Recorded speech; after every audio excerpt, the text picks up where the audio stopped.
Welcome to the I Am One podcast. On today's episode, we're sitting down to discuss yet another incredible program here at PSI. We'll be talking with Elizabeth Lilley about the vital work of PSI's legal justice program. This program focuses on educating legal professionals about perinatal mental health disorders and on helping improve the support available to parents and families involved in the legal system in regard to a perinatal mental health disorder. This conversation covers PSI's free resources for legal professionals and for families, volunteer opportunities, and the importance of reducing stigma around perinatal mental health disorders, which are temporary and treatable. All together now. Perinatal mental health disorders are temporary and treatable. So without any further ado, please sit back, relax, and enjoy this episode spotlighting PSI's legal justice program. Okay, party people, Elizabeth Lilley is here from PSI to talk about her program because we all need to know more about it. So, can you introduce yourself? Name, pronouns, favorite pizza topping? What do we need to know before we jump in? Social security number. Yeah. Just kidding. I mean, just... Right. Do I need to get some Bitcoin for you as well? Is that Sure. Hello, everyone. My name is Elizabeth Lilley. My pronouns are she and her. And I will say, this is a hill I am willing to stand on. Salami is the superior pizza topping. Oh, interesting. Like only salami, or like salami must be included in a slice of pizza for it to be just, Salami must be included. Got it. Okay. Yes. I like it. Yeah. I'm with you. I'm Team Elizabeth on the pizza. Thank you. Look at that. Okay. Fantastic. Follow-up question. Do you like it hot or cold? Hot. Thank you. I'm Team cold pizza. I haven't eaten it cold since, College? yeah, I'm like college days, team cold pizza, but at this juncture, it's Okay. Well, the little niceties that we can do for ourselves and taking the time to properly reheat your pizza. or properly chill it depending on the view. Okay. We don't use microwaves. We don't use microwaves for the pizza either. It has to go on the pizza cooker. I'll save my pizza preferences for my episode. So. Okay. Just kidding, Elizabeth. Well, we are so glad to have you here. For any listeners who are unfamiliar, we didn't ask what you do at PSI and what we're here to talk about. Yeah. Oh. I skipped right ahead. I got totally thrown off with our pizza conversation. I'm sorry. No, don't apologize. I took it somewhere further than it needed to go. Elizabeth, what is it that you do here at PSI? I am the program manager for our legal justice department. So a little bit about legal justice, because I know with that title, everyone jumps kind of sort of like to advocacy, right? But what we are doing is we are prioritizing education. Okay. So what we are doing is we are educating those in the legal realm on perinatal mental health disorders. We're starting with attorneys and we are bringing them up to speed because we can't pay for attorneys for everyone, right? We figure if we educate all the attorneys, then it doesn't matter who you get for your case, right? We are emphasizing the fact that perinatal mental health disorders are temporary and they are treatable. Right. In a nutshell, that's us. I mean, I think the education piece makes perfect sense because then we collectively, whatever that means, are not responsible for pairing people with the right type of attorney. If all attorneys possess the same knowledge, then the tide rises all the boats. Right. Mm-hmm. Absolutely. And that's kind of been our thinking. And two, we just want to make sure, right, because we are one organization, how can we have the greatest impact on the legal side of things? And it's like, well, let's educate everyone that's in there. So that way it doesn't matter. Like you said, it doesn't matter who you go to. They have that foundational knowledge and they know the importance of, on top of understanding that perinatal mental health disorders are temporary and treatable, they also understand the importance of when they are employing an expert, that expert be reproductive specific. Okay. Because that makes a difference. So I may have a sense of where we're headed here, but so who exactly does the legal justice program help? Do people reach out to you and go, I need help? Or are you reaching out and saying, here is the help that we have? A little bit of both. primarily people reach out to us. So for moms who may be experiencing postpartum depression or postpartum psychosis, and their partner has decided to file for divorce and is now utilizing this to obtain custody. Those types of situations is generally when someone will reach out to us.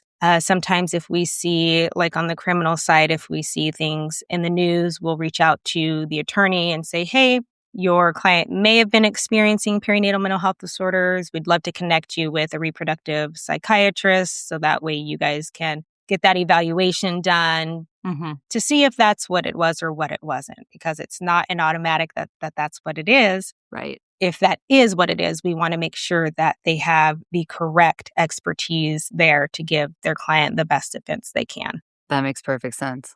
So how exactly would like a parent or an attorney reach out to, like, it sounds like you do some reach out. If you see stories in the news or somebody shares information about a situation, then you would reach out. But how exactly would parents and or attorneys reach out to you? Yeah, is there a bat signal or like... Are they like, help? I'm working on that. Okay. But we are accessible from PSI's website, so postpartum.net. Okay. We are under both the professional resources and the Get Help tag because we operate on both sides. So you can reach us on either of those tags. Yeah. You can reach out via email. You can email legaljustice@postpartum.net. That will also bring you to me, or if I'm not available, to someone, standing in. Yeah, we'll put links to the things that you just mentioned in the show notes so folks can access that easily. That's really awesome that it's in both places because you're helping two very different groups of folks. Yes. With the same type of thing. But I'm glad that if somebody is like, I don't even know where to start, and they go to get help on PSI's website, then they can find that link to you. Yeah. I have lots of follow-up questions, Elizabeth. Like, we're going to get into logistics. Fantastic. If somebody reaches out to, touch base with you and wants some help with whatever their situation is, does it cost money? Do they just reach out to you and do you usually schedule like a Zoom meeting or kind of handle stuff? How does it work? Yeah. So if someone reaches out, like if it comes through the helpline or something like that, or if it comes through our online, so you can also contact the helpline. The helpline will route you to us if that's where you need to go. Okay. If you just come to the website, there is a form that you can fill out. So once that gets filled out, depending how much information they put on that form, I'll send an email out just to schedule a phone call. So that way we're not playing phone tag. Yeah. Because nobody likes to play phone tag. So it's like, here is my calendar. Find a time that works for you so we can talk this through so that we can get you the appropriate help and see, if it's something that we can help you with or if it's something that we need to maybe refer you to another organization to help with. So if it's like a parent that's calling for the help, then, I'll speak with them, determine what it is exactly they need. Mm-hmm. And then I will reach out to their attorney if they're working with an attorney. So that way the attorney understands like, hey, this is for you, right? Because we're here to educate the attorneys. So that's ultimately who we are going to be dealing with. But if you contact me, give me your attorney's information, then I'm happy to reach out to your attorney and let them know who we are, what we do. And everyone's usually incredibly appreciative. So our referral service is no cost. Awesome. That's great. Yeah, we could also do like a perinatal mental health 101 type of call with attorneys because sometimes, they'll reach out to us and they're like, I have to be in court, in 2 days. It's like, well, let's do the crash course. Yeah. So it's like, we're probably not going to be able to connect you with, an expert witness. They're not going to be able to review all the files and do all of that stuff in a day. But we can get you with one of our experts to do a quick, one-on-one call. So you're understanding, this is how it presents. It is temporary. It is treatable.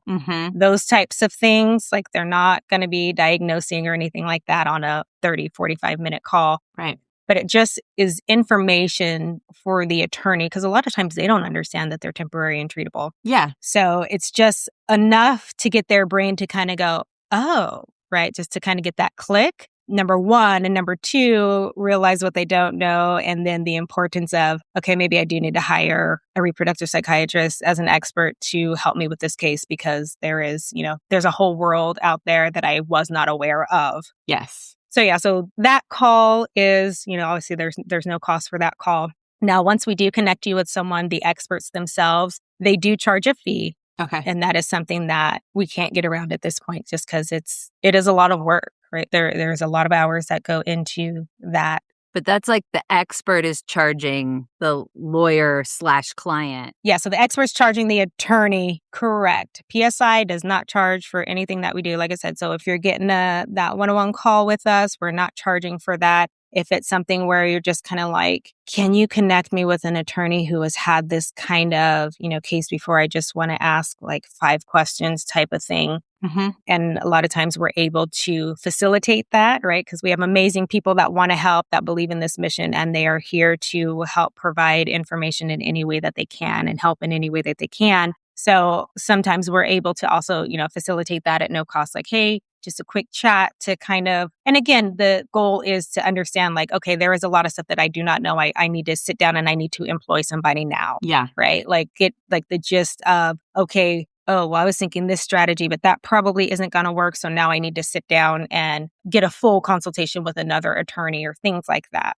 Okay. So for folks who are kind of on a time crunch, attorneys can get a 101 kind of crash course on perinatal mental health disorders. They could help them, if they've got kind of a quick turnaround time. But for folks who have a little bit more time, you can help connect them to expert witnesses. Yes. And other experts, like expert attorneys in this area regarding perinatal mental health disorders. When they do a consult, are you saying that during a full consult, they might be able to say, here are a few examples of rulings that have supported folks experiencing psychosis, for example? Yeah, they're probably not going to get that deep into it. Oh, okay. On that initial like call type of thing. Right. But on the criminal side, like we do have a toolkit. Oh. That attorneys can get. So if there is a criminal case that comes up, like say, or infanticide or something like that, then we can give the attorneys a toolkit that was created by criminal defense attorneys and perinatal mental health experts as well. So we can give that to them. Okay. That's kind of like step 1 if it's that type of case that comes in. So that is something that we do share with them, and that is of no charge. And we also do have a seminar that we created with criminal defense attorneys and also perinatal mental health experts. So we do have that, and that is going to be rolling out on demand. We have had a couple of live online presentations, and now we're going to offer it on demand so that way they can watch it when they need to. Mm-hmm. And even get some continuing education hours for that. I was wondering about that. The wheels are turning. I was thinking about if there is a law practice, if they want to get a few of their attorneys to come to the seminar or something, like that's probably what may happen in the future, possibly. Yeah, that's the hope. We're moving towards it. So I'd like to think we're still in our infancy, right? So we're like getting the bulk of the information and the help and making that readily available. And then we can start that big push like we're starting now, right? That big push on the advertisement portion, like to let people know, hey, we're here. These are our resources. Oh, Yeah. And then in addition to the criminal presentation, we are getting ready to roll out our family law presentation.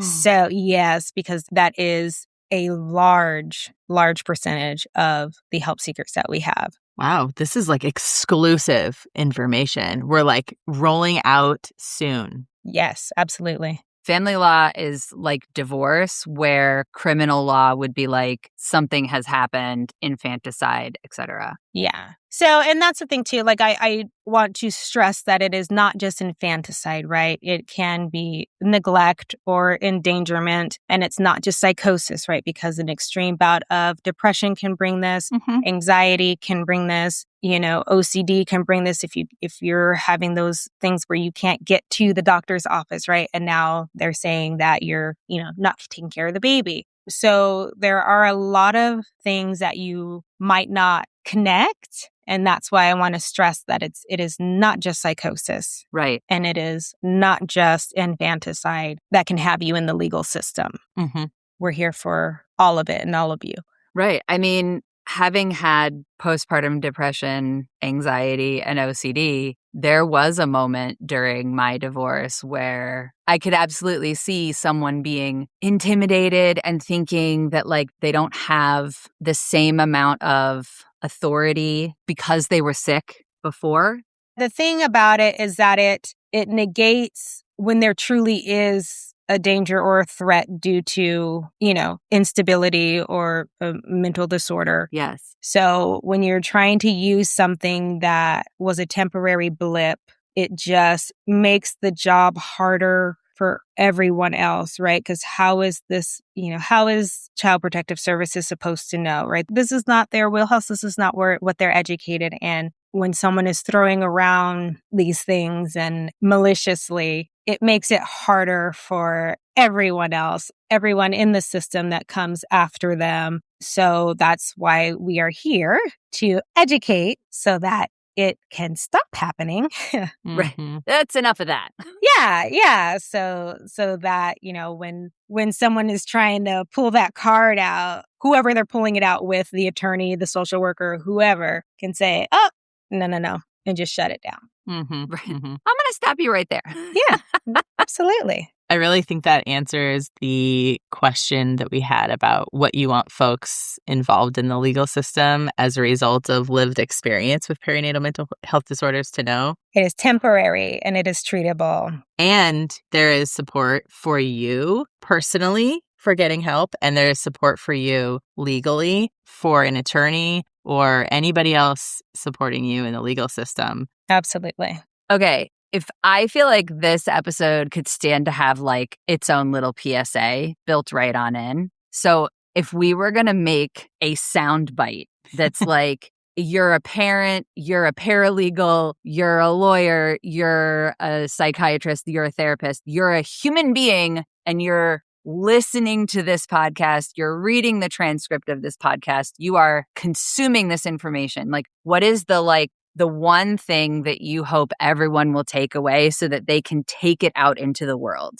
Like providers, legal professionals, what do you want them to know?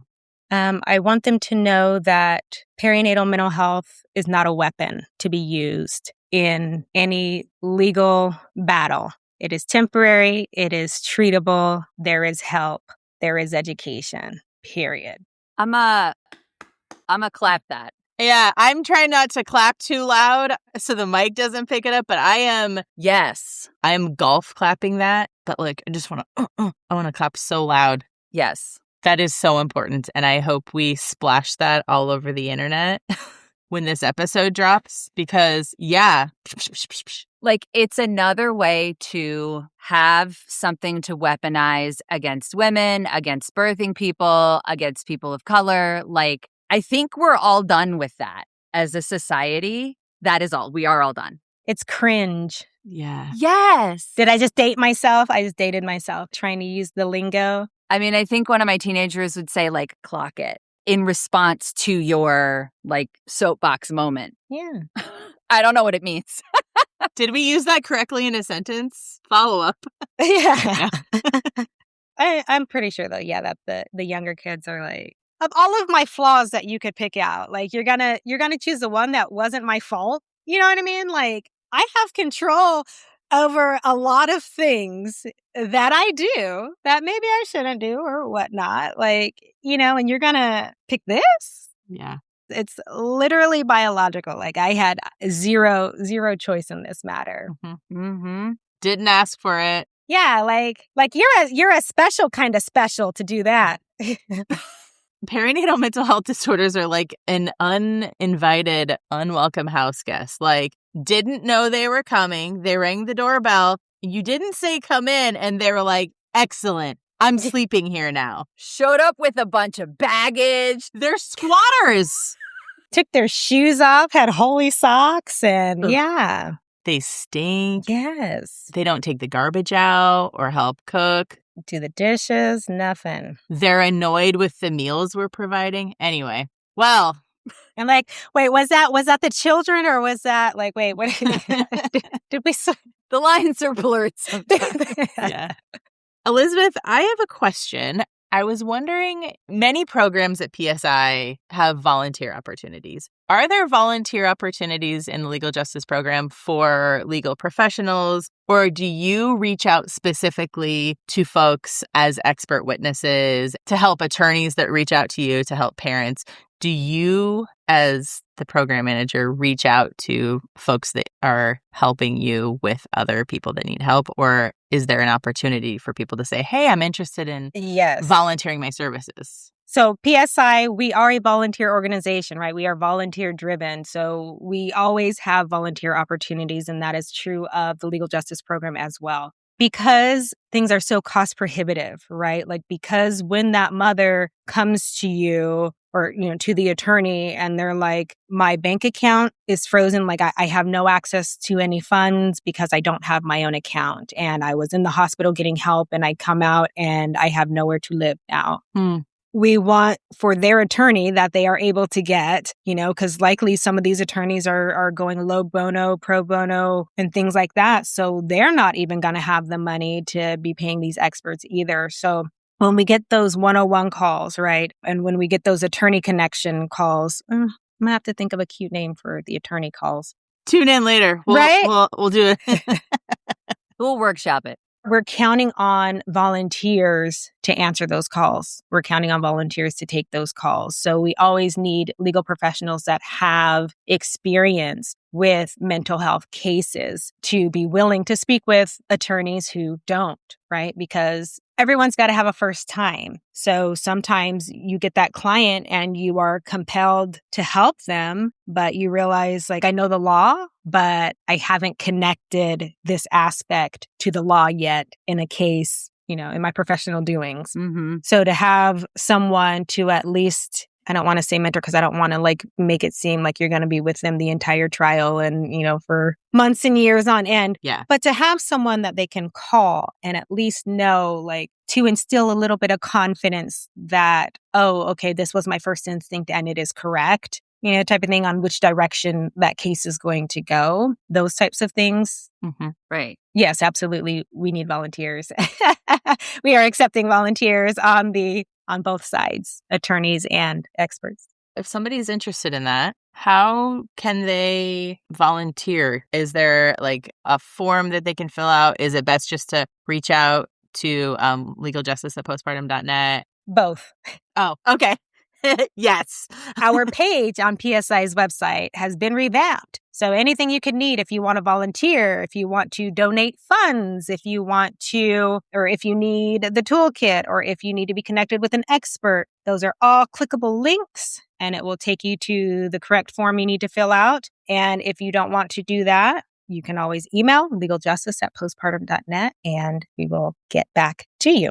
Bam. Right on.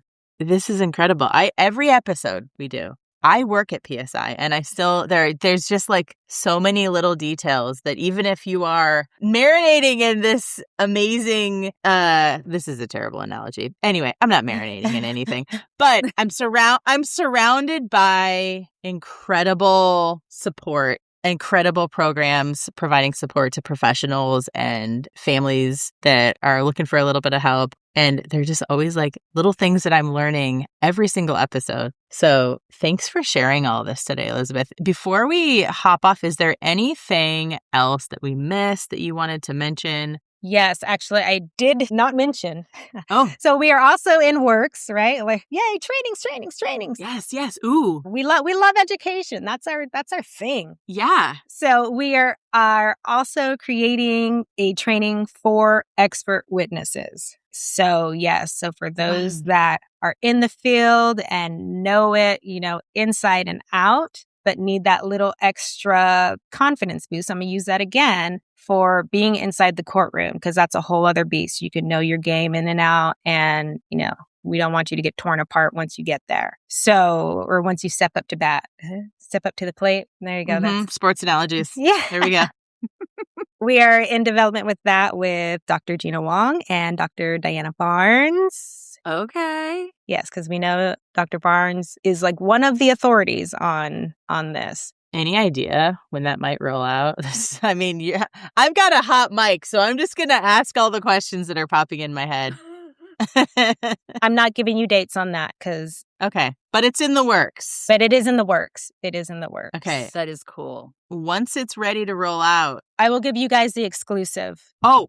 The inside scoop on that when it drops. Yeah. Yes. But I'm sure there will be information about that in PSI's newsletter. If you don't subscribe to PSI's newsletter, there's one for parents, there's one for professionals, for the Alliance. There's all types of information that can come your way in your inbox every month. We'll actually drop links to the newsletters in the chat because I'm sure when really awesome stuff like a training for expert witnesses is ready to roll out, that's the type of thing that's going to be in the professional newsletter. I'm sure it'll be online too. But check back because there's no official date, but Elizabeth says it's in the works and I am amped about that. Absolutely. That is cool.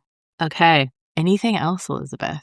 I want to say thank you to our volunteers because, again, PSI is a volunteer organization. We run with volunteer support. Because of them, like all of this is possible. Like, you know, they're out here saving lives, like literally. We say it all the time. Volunteers are like the heartbeat of PSI. Absolutely. Couldn't do it without volunteers. So I'll join you in thanking all of the legal justice volunteers for making things more just. Yes. Yes. Okay. Well, Emily, would you like to take us out? Elizabeth, I want to make funny jokes about other things I know about you because I love you as a human, but I'm not going to do that because I think what you said was like the most important takeaway, which is like stop weaponizing treatable mental health conditions. Just stop.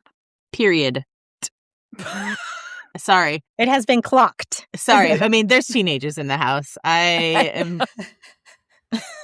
But honestly. Yeah, absolutely. Thank you so much. Thank you for having me. Absolutely. It's our pleasure. We're so glad that you were willing to come on the pod and share all this information because we want as many people to know about all the incredible stuff you're doing in PSI's legal justice program. Did you have something else? I do. One more forgot. Oh, bonus material. I'm sorry. You know, this is why people of a certain age need to write lists. Also me with the list. Yeah. PSI's annual conference coming up in June, Legal Justice. We'll be doing the keynote on Saturday. So come out. We have got a panel and we are going to be talking about some good stuff. Like if you need a reason to go to California. Aside from the food. Other than the food. Yes. Oh, yeah. California has good food. Yes, they do. Yeah, we're going to be full the whole conference. Keynote on Saturday at PSI's annual conference 2026 in Los Angeles, California. End of June. I'm not sure when this episode will come out. Maybe right before. If you're in the LA area, go to the conference. Stop by, see if you can register. Drop what you're doing. Go. And if you're going to the conference, don't miss this keynote. Don't sleep on it. Don't sleep on it. Is that what the kids are saying? Was that cool? I think so. I don't know. Cool. I'm so not cool that I have never even heard that. Really? Yeah, really. Okay. Well, anyway. Elizabeth, thank you. Thank you for having me. Thanks for tuning in to the I Am One podcast. Check out today's show notes where we'll drop links to all the important things that we mentioned in this episode. Please consider sharing about I Am One on social media and following and rating our show wherever it is that you listen to podcasts. It only takes a minute of your time and, well, that'll help our collective mission of bringing resources and local support to folks worldwide. From everyone here at PSI, thanks again for listening.